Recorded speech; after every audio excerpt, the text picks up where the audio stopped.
Hi everyone! Welcome to our YouTube channel, Research Ready and Student Matter Sub by Doc Clean. Okay, so welcome dun sa ating mga bagong nanonood dito sa ating YouTube channel. I hope na makatulong sa inyo itong video na papanoorin ninyo, at kung gusto nyo pa ng mas maraming video about research and other academic concerns, the lives of our college students, you can check my channel. No? So in order to know whether meron pa kayong kailangan doon, and if you do that, also don't forget to like, share, and subscribe. No? This video or other videos that you are going to watch. So ngayon, ang pag-uusapan natin ay ano ba yung mga nangyayari o mga dahilan na nagiging mistakes ng mga tinatawag nating neophyte researcher. So yung mga researcher na first time na maka-encounter ng mga ganitong activities or ganitong endeavor. So commonly, pag sinabi nating research, natakot na yung mga estudyante. No? Parang mathematics, pag narinig yung word na math, so meron na kayong, nagiging anxious na kayo, marami na kayong iniisip, paano ko ba siya matatapos, paano ko ba maipapasa yung subject na ito. Lagi kong sinasabi sa aking mga estudyante, pagkatapos ng mga lecture namin at ipinagawa ko na sa kanila yung kanilang research, ang lagi kong tinatanong, meron ba kayong natutunan after nyong gawin ang inyong research? Kasi para sa akin bilang isang professor, yun yung pinaka-importante. It's not about they memorize something out of it, but if they have learned practically, paano ba gumawa ng research? Ano ba yung nakuha nilang mga learning sa kanilang mga experiences habang nagkakandak sila ng study, habang ginagawa nila yung papel, habang natatapos yung sarili nilang libro or yung kanilang thesis. Iyon yung pinaka-importante. At yun yung nagiging inspirasyon ko para magturo pa ng marami sa paggawa ng research. Now, kung kayo ay neophyte or baguhan sa research, ito yung mga common na nagkakaroon tayo ng pagkakamali. I am once in your position, and I might admit na medyo talaga, nung una, I'm really struggling in doing research. I can make research, however, yung ultimate goal mo na makagawa ng, sa akin, ultimate goal ko na makagawa ng quality or publishable research. It really takes time. No, i-share ko sa inyo yung mga experience ko kung paano tayo makakagawa ng isang research kung bago pa lamang tayo dito sa activity na to. Okay. So, ang unang-una na nagiging mistake ng isang researcher or neophyte researcher, lack of clear focus. So, syempre na-overwhelm ka sa kailangan mong tapusin. Sinasabi ng professor mo, okay, by the end of the semester, by the end of this term, dapat natapos nyo na yung ganito. Dapat natapos nyo na yung ganyan. Ang problema, nawawala ka ng focus. No? Hindi mo na alam kung ano yung gusto mong gawin. At hindi mo na rin alam kung ano yung first step na kailangan gawin. So, sabi ko nga, when you are making your research, when you are a neophyte, first things first, you have to read. Read as many articles and book as you can. No, hindi makakatulong ito sa iyo. No, hindi ka pinapahirapan sa iyong research kasi yan talaga yung essence ng research. You're going to explore, you're going to investigate, you're going to determine the undetermined, you're going to understand those which are not yet understood. So, iyan yung purpose ng research. Lack of focus, ang tanong, anong gap ang gustong i-address ng iyong research? So kasi kadalasan, ang isang bagong researcher, ang ginagawa, ang sinisimulan niya ay ang paghahanap ng title. Tumitingin siya ng mga libro, ng mga thesis, ng mga articles, tapos ginagaya niya lamang kung ano yung mga title na ito. Unang gagawin ng isang researcher ay ano ba yung topic na gusto mo. Pangalawa, magbasa ka, ano yung problema specifically dito sa topic na ito. At yun yung i-explore mo. Gagawa ka na ngayon ng title para dito. Doon magsisimula ang iyong research. Once you have that already, everything follows. When you have already the title, then you have to research for a particular theory which will help you to ground and to have a framework of your research title. From there, you can get your variables, your constructs, which help you make your statement of the problem or research question. So, yun yung una na dapat natin gawin. And everything follows. Yun yung mga few steps na kailangan alam ng isang bagong researcher. Okay, ikalawa, inadequate literature review. Lagi kong kinukulit ang aking mga estudyante na magbasa kayo, no? Mag-research kayo. Kasi yan talaga yung essence ng research. Basahin nyo ang mga na-publish na literature, mga thesis, dissertation, ano yung sinasabi tungkol doon sa title na meron ka. No? Tungkol doon sa topic na meron ka. Ma'am, ito ba ay lahat lang yung mga positive things na nababasa namin? No, it's not. No? You have to really reveal the negative and the positive side of the topic that you are studying. Mas maganda yon. Nagkakaroon ka ng tracking, nagkakaroon ka ng record ng progress. Ano ba yung aspeto dito sa mga bagay na ito na gusto kong iaral? So, doon mo siya makikita. Next, pag magbabasa tayo ng literature, siguraduhin natin na alam natin yung tinatawag na database searching.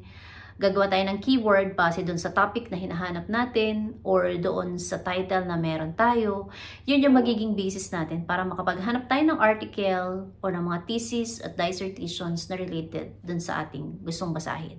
So once we have that, we can make an annotated bibliography. And from there, pwede natin siyang maging basihan sa discussion sa loob ng ating research paper. So yun yung importante, magbasa tayo ng magbasa. That is a key to a quality research paper. No? Pag mas maraming references, for me, mas maganda. Okay?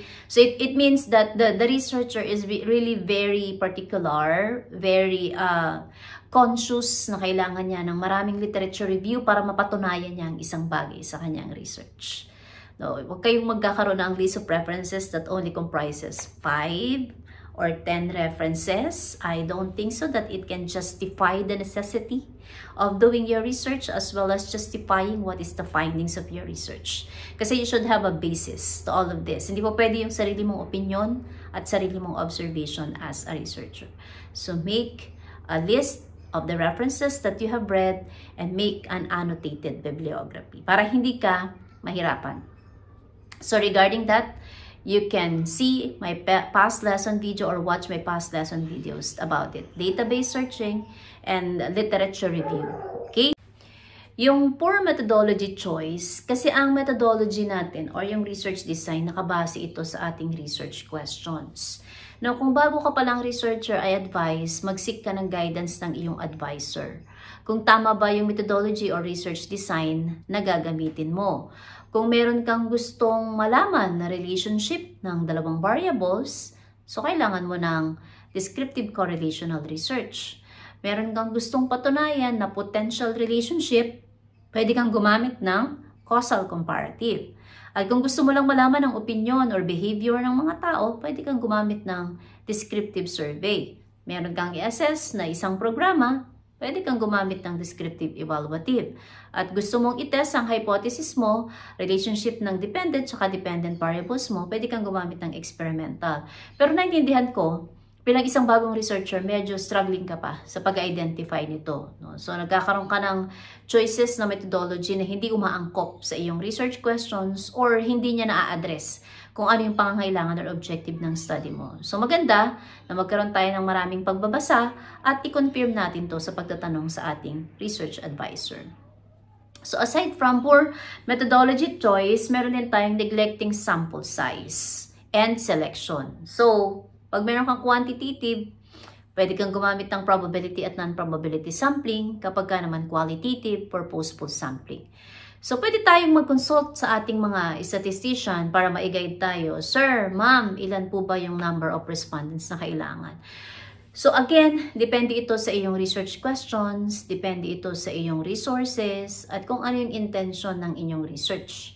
Sa case naman ng qualitative, although sabi ni Creswell, it's not about the number of participants, but it's all about the richness of the data. Kakaunti man ang iyong participants, o ilan man sila, pero dapat meron tayong criteria kung paano natin sila pinipili. No, hindi lang yung basta kung sino yung makasalubong natin at kung sino lang yung available, yun yung ating isasama as participants ng ating qualitative research. In other words, as a new researcher, dapat meron tayong dahilan, systematic at scientific na dahilan sa pag-select ng ating sample or participants ng ating study.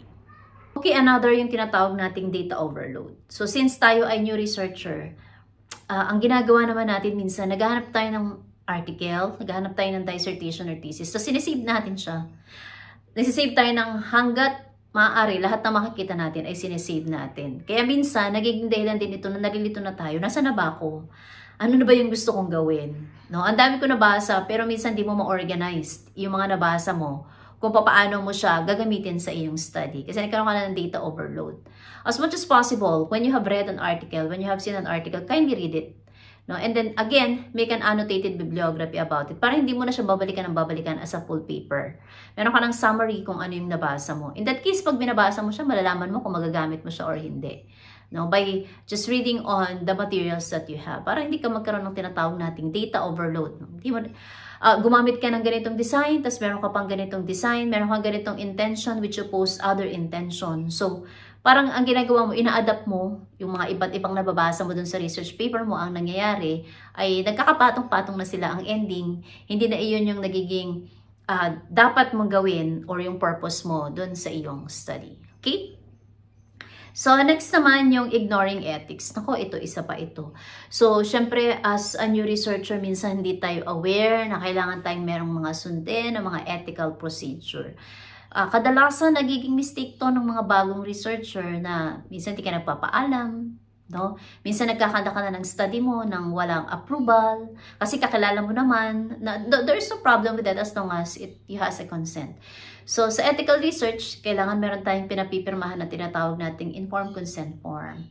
You're not only asking their permission, but you have to have an evidence that they have signed an informed consent form telling you that I agree to the terms and conditions and what will happen during the research. You have also to inform them, meron bang benefits na maibibigay sa akin itong research na ikinakandak. Ano ba yung mga karapatan ko bilang isang participant ng iyong research or respondents.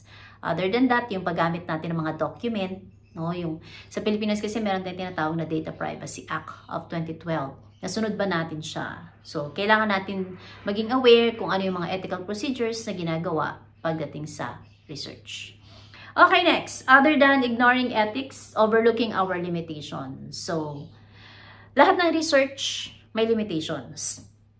Lagi kong sinasabi, walang perfect na research. We just have to be transparent what is the limitation of our research. On the part of your scope and limitation, dinidiscuss natin yan. No? Pag sinabi nga, limitation, minsan, this is beyond the control of the researcher. But the question is, what have you done in order to address the limitation? Napaka-importante nun. Hindi tayong researcher ang magsiset ng ating limitation. Kasi lahat ng ginagawa natin as a researcher, dapat meron niyang basihan scientifically kung bakit nandun siya. But yun yung napili nating respondents, but yun yung design na pinili natin. No, ano yung mga limitations? No, halimbawa, magko-collect ka ng data and there is a limitation that you can get data example for drug users. What will be your alternative as a researcher? No? So, anong gagawin mo para mapunuan yung data na kinakailangan mo dun sa iyong research? Hindi ibig sabihin na susukuan mo na siya dahil meron kang mga limitations. Yes, there are limitations on research, but you have to address this one. Okay? So, next, we have insufficient planning. Kapag magre-research tayo, dapat pinaplano na natin siya kung paano natin siya gagawin. Now, kung kayo ay isang grupo, dapat pagplanuhan nyo na kung paano nyo i-address, kung paano nyo i-accomplish yung different parts ng inyong research paper. But, of course, if you have a group and you work independently, dapat meron kayong isang pag-iisip. One mind, one goal, kung ano yung gagawin natin dito sa ating research. Para pang nag-defend kayo, hindi kayo iba-iba ng sinasabi. Alam nyo pa rin yung konteksto ng inyong research. So, napaka-importante nung planning. So, yung timeline nyo, yung budget, anong gagawin nyo kapag ganito yung nangyari? What if hindi tayo payagan sa ganitong company? Paano gagawin natin? So that you have plan A, plan B of your research. So, ano ba yung pwede nating maging alternatives na kailangan natin gawin na kadalasan nagiging dahilan kung ba tumatagal at hindi natin na-meet yung deadline natin kasi wala tayong plan A o kaya wala naman tayong plan B or even plan C. Okay? You have insufficient planning. Okay. Next, inconsistent data collection. Ito may kinalaman to dun sa poor choice of methodology. So sabi mo ang iyong research ay quantitative pero ang ginamit mong primary data mo ay interview. So that's inconsistent. So if you said quantitative, you can use survey. You can use pre-test, post-test, you can use standardized test. Sabi mo, ang aking research instrument ay interview guide. Pero nagkaroon ka pa ng reliability scores. So, paano mo gagawin yun? No? Yun yung sinasabi nating overloading of information. Marami tayong nababasa. Ang ginagawa natin, minsan din natin alam, applicable ba itong aking nabasa dito sa aking research paper? Okay? So, dapat malaman natin kung magagamit natin siya or hindi. Okay? Lastly, neglecting feedback. So, as a neophyte researcher, ina-advise ka ng iyong research advisor, ina-advise ka ng ibang tao tungkol sa iyong research, but you try to neglect it. Maybe because focus ka sa ginagawa mo, pero lagi nating tatandaan, kung tayo ay neophyte, wala pa tayong ganong kalawak na experience sa paggawa ng research. So, maaaring hindi natin ipilit kung ano yung gusto natin kasi ang research, it's not more on reading principles or theories, but reading principles and theories as well as applying these principles and theories, and that requires experience. Okay? At yan yung ituturo sa iyo ng mga taong meron ng alam pagdating sa research. You have to have an open mind. You have to be optimistic of what the panel members and your research advisor will tell you to complete your research. So please like, share, and subscribe our YouTube channel if it helps you in all your research projects and endeavors. Always remember, we unlock insights to empower your minds. Thanks for watching, everyone, and see you on our next lesson video. Bye-bye.